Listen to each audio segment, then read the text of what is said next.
오늘 우리에게 주시는 하나님의 말씀은 마가복음 1장 40절에서 41절 말씀과 요한복음 19장 5절과 30절 말씀입니다. 이제 제가 하나님의 말씀을 강독하겠습니다. 이것은 하나님의 말씀입니다. 하나님의 말씀에 경청하시기 바랍니다. 한 나병 환자가 예수께 와서 꿇어 엎드려 간구하여 이르되 원하시면 저를 깨끗하게 하실 수 있나이다. 예수께서 불쌍히 여기사 손을 내밀어 그에게 대시며 이르시되 내가 원하노니 깨끗함을 받으라 하시니 이에 예수께서 가시관을 쓰고 자색 옷을 입고 나오시니 빌라도가 그들에게 말하되 보라 이 사람이로다 하매 예수께서 신 포도주를 받으신 후에 이르시되 다 이루었다 하시고 머리를 숙이니 영혼이 떠나가시니라. 아멘. 예수님은 누구신가? 라는 제목으로 하나님의 말씀을 함께 나누겠습니다. 오늘은 사순절 두 번째 주일입니다. 또한 3.1절 105주년 되는 기념주일이지요. 실로 우리 민족의 자긍심과 자주 평화의 정신을 만방에 떨친 민족사의 위대한 날입니다. 3.1 만세운동은 한국 역사상 최대의 민족운동이자 독립운동이었을 뿐 아니라 한국 교회사에도 커다란 변화를 준 사건입니다. 잔혹한 일제 탄압에도 불구하고 3.1운동의 결과 그해 4월 11일 상해에 대한민국 임시정부가 수립되었고요. 주권을 회복하기 위한 본격적인 무장 독립 항쟁이 시작되었습니다. 3.1운동의 역사를 되짚어 볼 때 빼놓을 수 없는 것이 한국교회와 기독교인들의 활약입니다. 당시 우리나라의 인구는 약 2천만 명으로 추산됩니다. 그중 기독교인은 약 20만 명 정도에 불과했습니다. 전 인구의 1% 정도에 지나지 않는 미미한 숫자입니다. 그러나 3.1 운동에 앞장서 가담한 기독교인들의 숫자는 전체 참가자 숫자의 22%나 차지했다고 합니다. 잘 알려진 대로 민족 대표 33인 중 기독교 신자가 16명에 이릅니다. 이처럼 3.1 운동을 한국교회가 주도했다 해도 과언이 아닐 겁니다. 그만큼 교회를 향한 일제의 탄압과 박해는 극에 달했습니다. 물론 신사참배라는 오욕의 역사가 있었지만 당시 기독교인들은 끝까지 일제에 항거하며 독립운동의 중심에 서 있었습니다. 오늘 이처럼 우리가 해방된 조국에서 자유와 평화를 누리게 된 것이 우리 믿음의 선조들의 기도와 목숨을 건 투쟁 때문이었음을 잊지 말아야 할 것입니다. 3.1운동에서 낭독된 기미 독립선언서에 있는 새하늘과 새 땅, 부활의 새 역사를 우리가 함께 만들어 가길 간절히 소망해 봅니다. 사순절은 히브리서의 말씀처럼 예수를 깊이 생각하는 시간으로 보내야 합니다. 그러려면 예수님에 대하여 알아야 할 것입니다. 성도님들은 예수님을 어떻게 알고 계십니까? 막상 이런 질문을 받으면 어떻게 답해야 할지 난감하기만 하지요. 믿으면 그만이지 뭐 그리 복잡하게 생각하느냐 말할 수도 있겠습니다. 하지만 알미 결여된 믿음은 맹목이며 맹신일 뿐입니다. 그런 믿음으로는 아무런 변화도 감격도 기대할 수 없습니다. 무엇보다도 우리의 신앙 고백은 예수에 대한 알을 기초로 하는 것이니 간단히 넘어갈 문제가 아닌 겁니다. 그렇다면 예수 그리스도는 어떤 분이실까요? 그가 어떤 존재이기에 모든 인류의 구원자라고 감히 말할 수 있을까요? 저는 오늘 성도님들과 함께 예수님은 누구신가라는 질문을 다시 시작해 보려고 합니다. 이 질문에 답을 찾는 방법은 여러 가지가 있을 겁니다. 저는 예수의 생애를 중심으로 그 해답을 찾아보겠습니다. 예수님의 생애는 크게 세 부분으로 나눌 수 있습니다. 갈릴리의 예수, 십자가의 예수, 그리고 부활의 예수입니다. 저는 이 세 가지 주제를 중심으로 예수님에 대하여 이야기하겠습니다. 성경에서 각각의 생애를 대표하는 단어를 하나씩 찾는다면 어떤 것이 있을까 곰곰이 생각해 보았습니다. 제가 찾은 단어는 다음과 같습니다. 스플랑크 니조마이, 테텔레스타이, 에게이로입니다.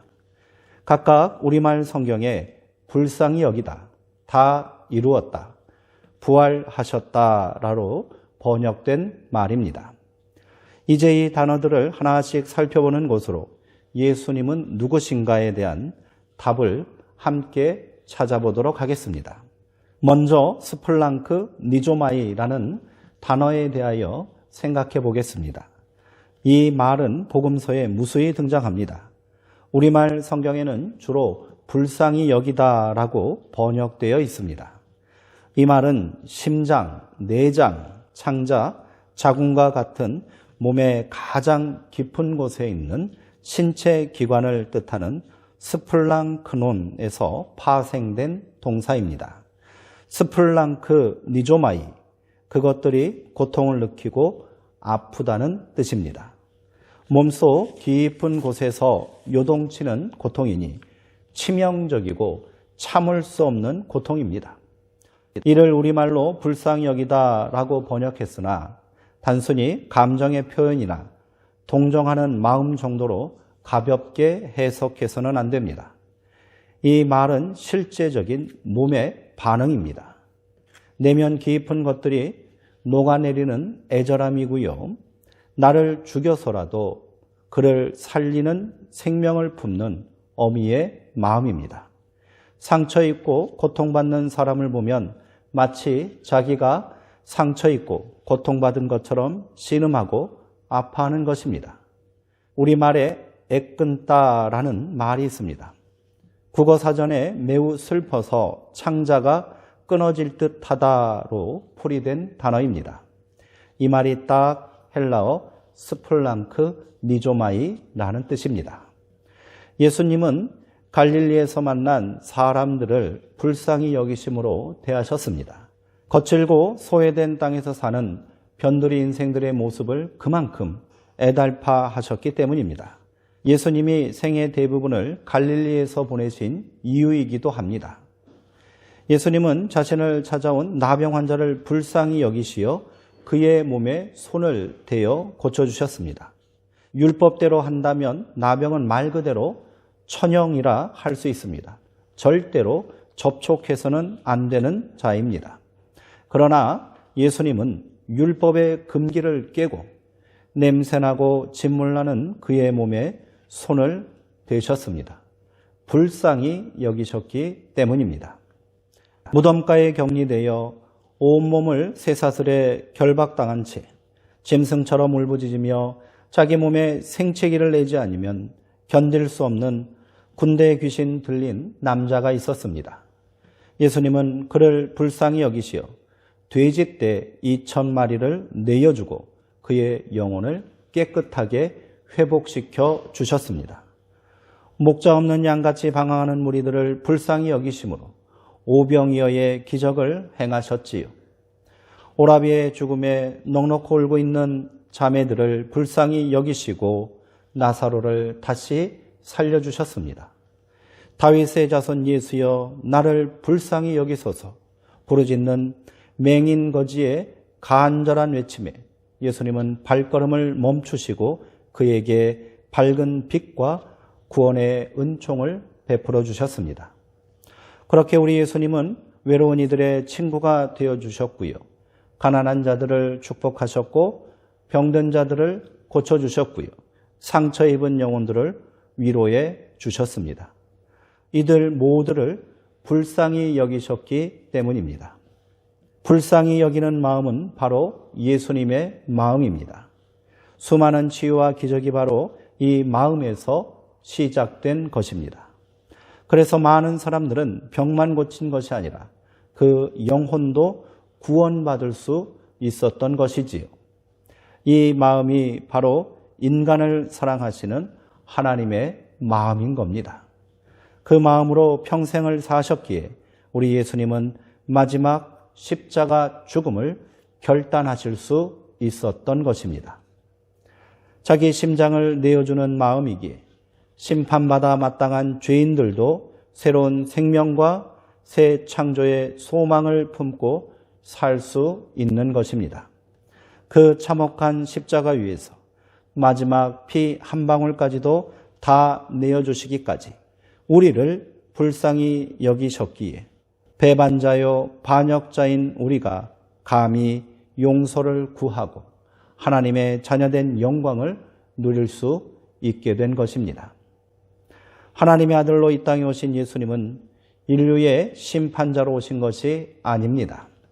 모든 인생을 구원하기 위해 오신 거지요. 우리를 불쌍히 여기셨기에, 우리를 그토록 애끓게 사랑하셨기에 하늘 보좌를 박차고 땅으로 내려오실 수 있었던 겁니다. 예수님은 불쌍히 여기심을 통해 많은 사람들에게 소망과 위로가 되어주셨습니다. 하지만 그것만으로 인간의 근원적인 죄에 관한 문제를 해결할 수는 없습니다. 죄인은 반드시 그에 합당한 벌을 받아야 합니다. 뿌린 대로 거둔다는 말처럼 이것이 자연의 이치고요, 순리입니다. 그렇게 하나님께서 정한 이치대로 한다면 모든 인간은 죽음으로 그 죄값을 치러야만 할 것입니다. 기독교에서는 하나님이 절대적이고 유일하신 존재인 이유를 공의와 사랑에 있어 완전하시기 때문이라고 고백합니다. 공의의 하나님은 죄인을 반드시 벌하셔야 합니다. 그러나 사랑의 하나님은 죄인이라 할지라도 용서해야만 하지요. 어느 것 하나라도 포기하면 하나님의 무오류의 절대성을 잃어버리게 될 것입니다. 말 그대로 난제가 아닐 수 없습니다. 이 어려운 문제를 어떻게 해결해야 할까요? 구약 성경에는 하나님께서 오래 참으시고 인내하신다라는 고백이 많이 나옵니다. 무엇에 대하여 오래 참으시고 누구에 대하여 인내하신 겁니까? 바로 우리 인간들, 죄인들인 것이지요. 그렇게 오래 참으신 하나님은 마침내 때가 되어 놀라운 계획을 실행에 옮기셨습니다. 그것이 바로 예수 그리스도의 십자가 사건입니다. 인간이 되신 예수님, 우리 가운데 오신 임마누엘 하나님은 그렇게 십자가에 달리셨습니다. 완전한 인간이셨기에 그 참혹한 십자가 위에서 우리 예수님도 고통스럽게 몸부림치셨습니다. 나의 하나님, 나의 하나님, 어찌하여 나를 버리셨나이까? 절규하셨습니다. 내가 목마르다 하시며 신음하시던 주님은 마지막 숨을 거두는 순간 다 이루었다 하시고 고개를 떨구셨습니다. 십자가의 예수님을 가장 잘 보여주는 테텔레스타이라는 헬라어의 뜻이 바로 다 이루었다입니다. 이 말은 하나님께서 나를 통해 계획하신 모든 일을 완전히 다 수행하였다라는 예수님의 고백입니다.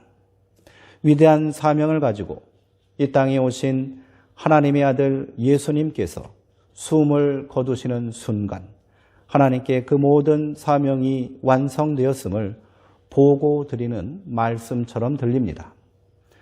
예수님 당시에는 테텔레스타이라는 말이 꽤 흔히 사용되었다고 합니다.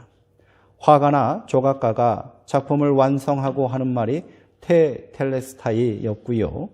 빚을 갚거나 물건값을 다 지불한 후에 값을 다 치렀다는 뜻으로 테텔레스타이라고 말하기도 했답니다. 노예가 몸값을 변제받아 자유인이 될 때도, 죄수가 형기를 마치거나 사면받을 때도 테텔레스타이라고 적힌 증서를 받았다고 합니다. 그렇다면 예수님은 무슨 일을 다 이루셨기에 테텔레스타이라고 선언하신 것일까요?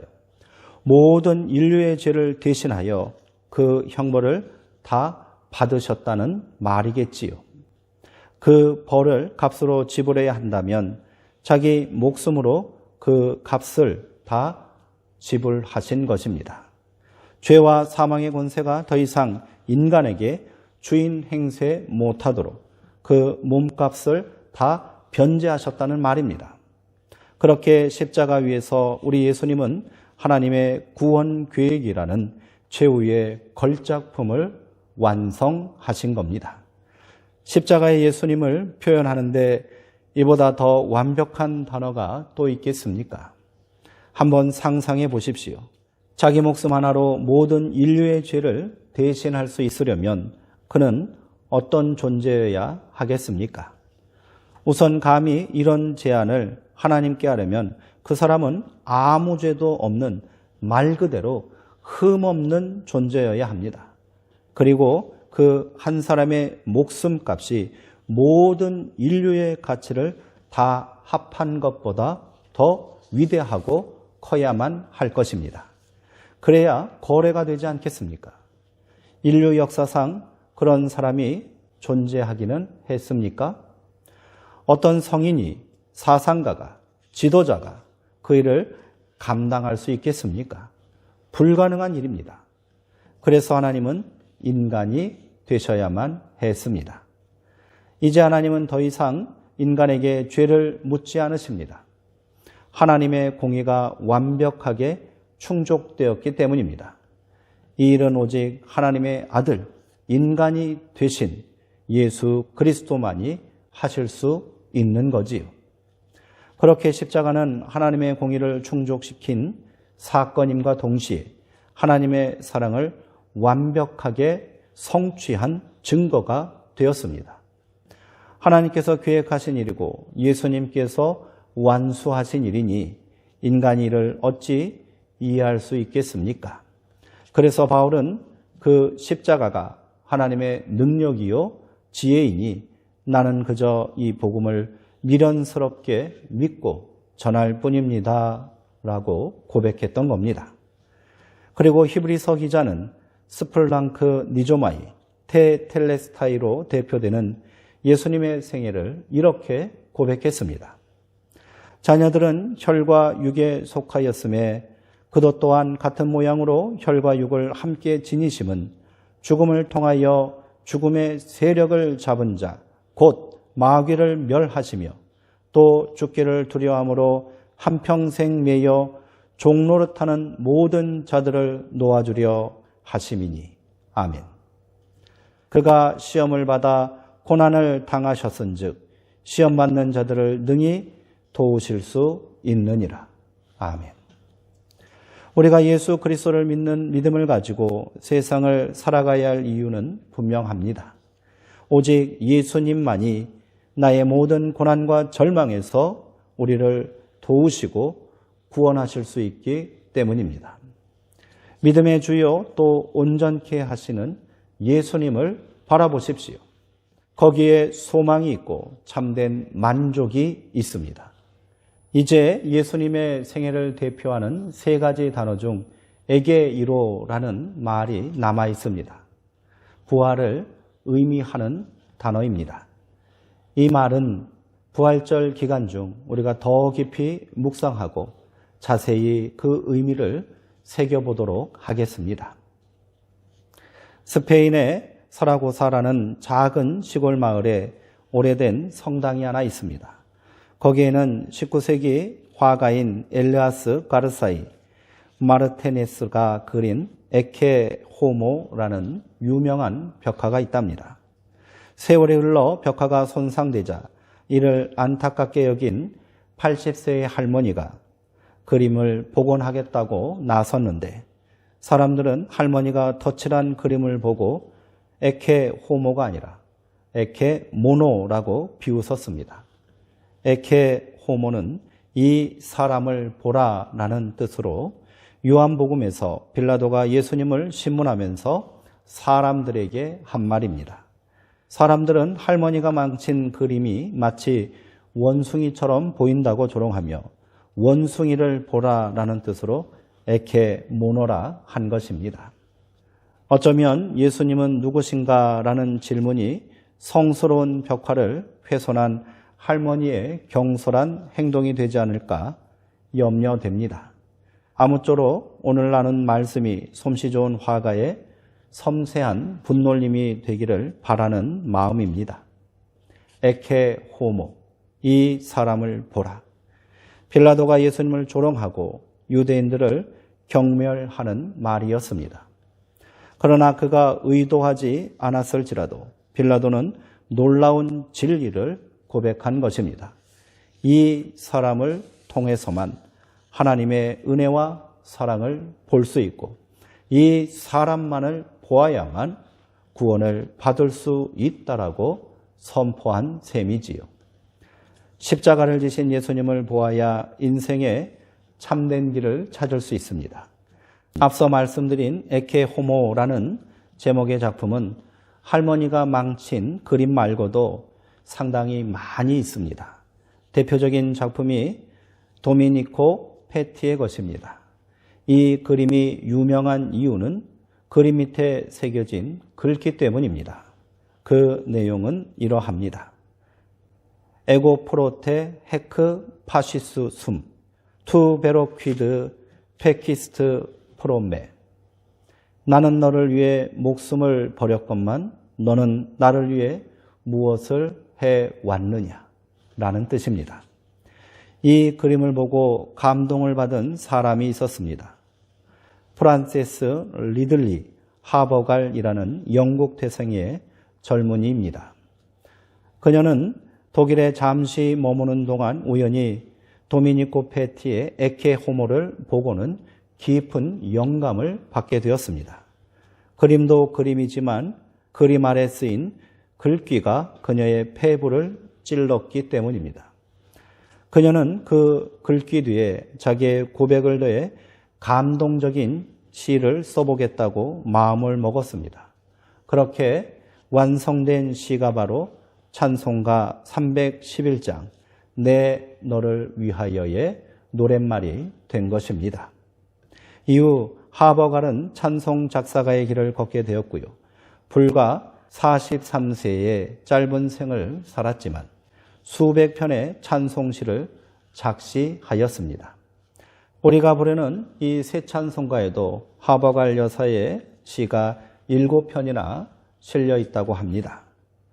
나를 위해 십자가를 지신 예수님, 고통스러운 신음을 내시면서도 다 이루었다 하신 예수님을 보십시오. 그 예수님께서 오늘 내게 묻고 계십니다.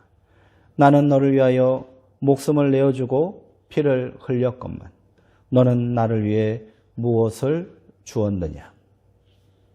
우리 주님은 그저 우리의 믿음 하나 받기 원하십니다. 그 믿음으로 죄와 죽음의 종살이를 끊어내고 거룩한 하나님의 자녀되어 새 생명의 기쁨을 마음껏 누리시는 성도님들 되시기를 주님의 이름으로 축원드립니다. 기도하시겠습니다. 사랑의 하나님, 사순절 두 번째 주일을 보내며 우리 가운데 오신 하나님의 아들 예수 그리스도에 대하여 생각하게 하시니 감사합니다. 우리를 불쌍히 여기심으로 인간이 되셨고 십자가의 죽음까지도 감당하신 예수님, 그곳에서 마지막 숨을 거두시는 순간 테텔레스타이, 다 이루었다 하신 주님의 마음을 우리가 깨닫게 하여 주옵소서. 그렇게 주님께서 십자가에서 완성하신 영원한 사죄의 은총과 구원의 능력으로 오늘 우리가 다시 새 삶을 살아가게 하옵소서. 예수님의 이름으로 기도하옵나이다. 아멘.